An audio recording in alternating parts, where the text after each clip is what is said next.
mukhang talagang ang House Speaker na mananatili ho si Congressman Martin Romualdez, mga bossing. Nako, yung baste, yung sigaw ni Inday Sara Duterte na maging House Speaker si Baste Duterte, ay hindi, si Pulong Duterte, mukhang bumalabso, mga kababayan, no?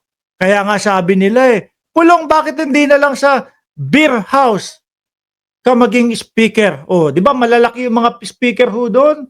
Hindi po pwede, mga kababayan, hindi huubra, mga boss chief amo, sir, yung speaker tapos pala absent ho. O bakit natin nasabi ito? Tingnan nyo naman ho, mga boss chief amo, sir.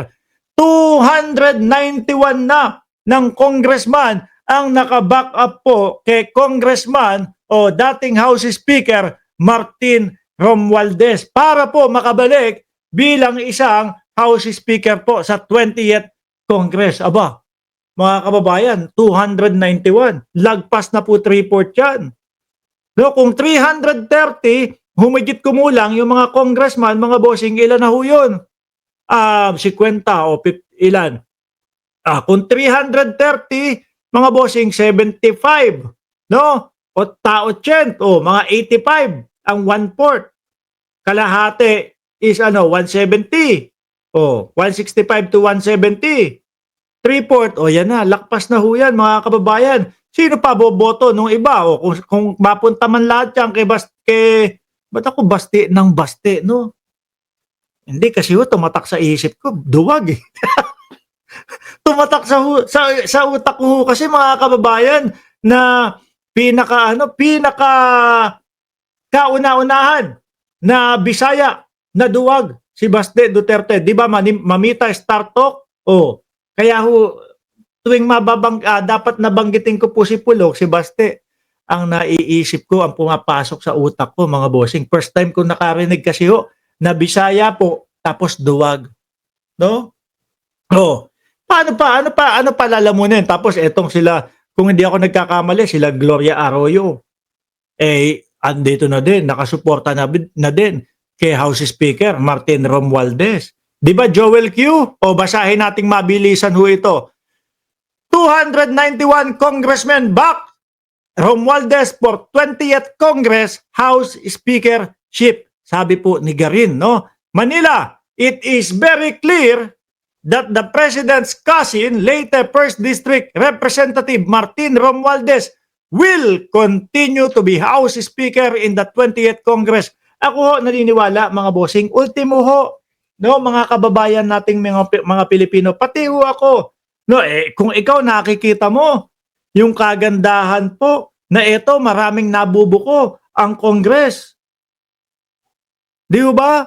Kung ito nakikita natin, nauungkat to, nakikita ho yung mga kabulastugan nung mga namumuno sa gobyerno, bakit aayawan natin yung pamumuno ni House Speaker Martin Romualdez? Kaya ang tingin ko ho dyan, mga bossing, ultimo ho, yung mga congressman, gusto nila yung pamamalakad. Di ba? Mamita Star Talk, Speaker Martin Romualdez with 291 House members backing him, according to Iloilo 1st District Representative Janet Garin. She said that among 291 who signed the manifesto of support for Romualdez are Pampanga 2nd District, Gloria Macapagal Arroyo.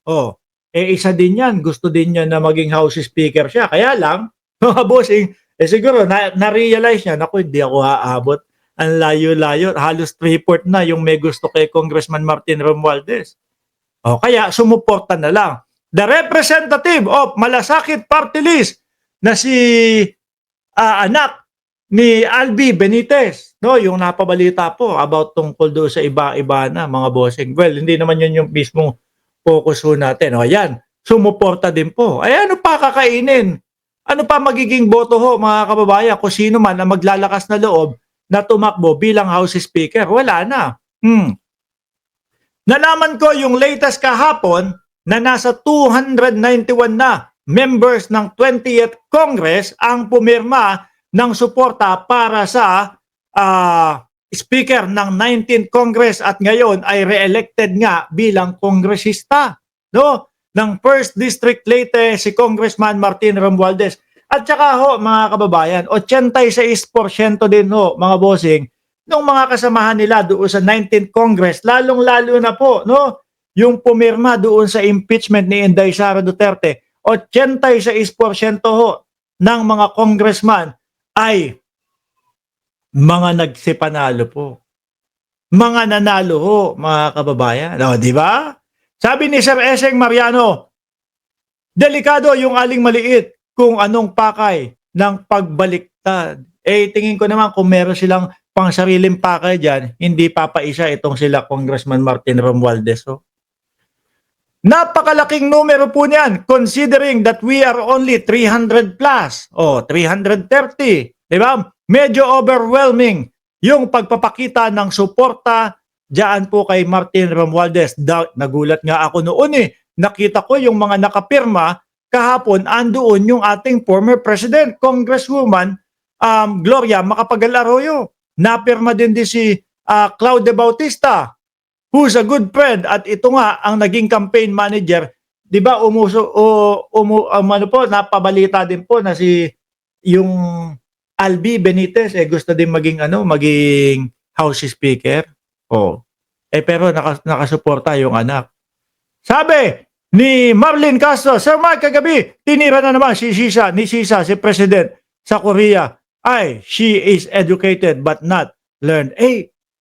Vice Presidente pa. Sasabi, maging professional kayo. Maging professional kayo. Tapos ang mga maririnig natin sa Vice Presidente, PI ka, Martin Romualdez, PI ka, Bongbong Marcos, PI ka, Lisa Araneta Marcos. Yun po ba professional? Di ba? Ito pa, at nakapirma rin doon yung anak ni Congressman Albi Benitez, si Congressman Javi Benitez. Andoon din yung bago naming kasamahan na magre-representa sa list, sa party list ni Senator Bongo, yung malasakit party list niya, nakapirma. Naku po, iba talaga na aamoy ko dito kay Bongo, mga kababayan. No, iba na aamoy ko kay Bongo, mga bossing. Kung sakali man na, ito nakikita ko lang ho, hindi ko sigurado to. Sa sariling opinion ko lang ho ito, mga kababayan, sariling pag-aanalisa ko po. Kapag kunyari nakalusot si Inday Sara Duterte dito sa kanyang mga problema, dito sa mga ICC, dito sa kanyang mga ano tawag dito? Impeachment complaints and everything. Tapos nakatakbo si Inday Sara Duterte. Feeling ko, mga kababayan, sasabayan to ni Bongo. No? Sasabayan ni Bongo ito, mga bossing, na tumakbo din sa pagka-presidente.